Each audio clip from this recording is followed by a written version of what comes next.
Jam abang Eliud Kipchoge, pemegang rekod dunia full marathon Coros Pastry. Siapa nak buat full marathon sub 2 jam tu, boleh lah beli jam ni. So jom kita unboxing apa yang ada dalam kotak. First kali dia bagi baju tim Coros ni, tapi dia bagi aku size M ni. Bapak kecil gila. Aku memang nampak sadar sikit lah aku pakai baju ni. Tapi okey lah, kena kurus sikit baru cantik lah pakai baju Coros size M. So jom unboxing apa yang ada dalam kotak Coros ni. Belakang dia ada tulis sikit something macam ni. So kita buka. Ini dalam dia ada. Kita buka. Okay. Ada bagi kabel untuk charge. Dalam ni ada buku manual yang tebal lah. Aku tahu korang takkan baca pun. So ni lah jam dia. Kat manual ni dia ada bagi stiker. Dia ada bagi training plan punya QR. Ada gambar Eliud Kipchoge pakai jam ni. Lagi stiker buku manual. Untuk tangan aku sebenarnya Coros Pastry ni kecil juga lah. Dia memang ringan gila, lightweight. Aku rasa perempuan pun sesuai lah pakai Coros ni. Bapak gelap sebenarnya Coros. Okay, ni dah on, boleh pilih language. Dia lagi Coros, kena download Coros guys.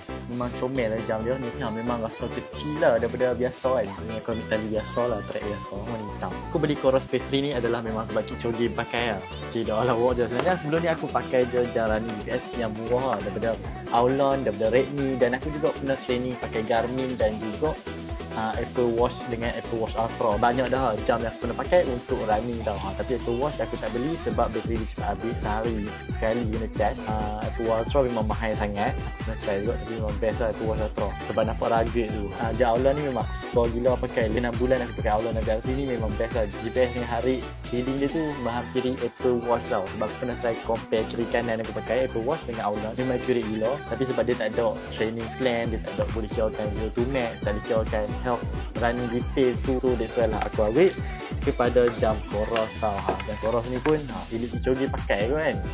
So why not aku beli jam ni. So harga dia pun murah. Aku beli dalam tak sampai 900 pun. Harga asal dia sebenarnya 999.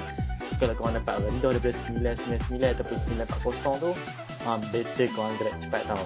Jam Coros ni serius ringan, kecil. Ramai gila bagi feedback yang positif lepas pakai jam ni tau. Dia boleh ada macam training plan, dia ada boleh kira view to max semua.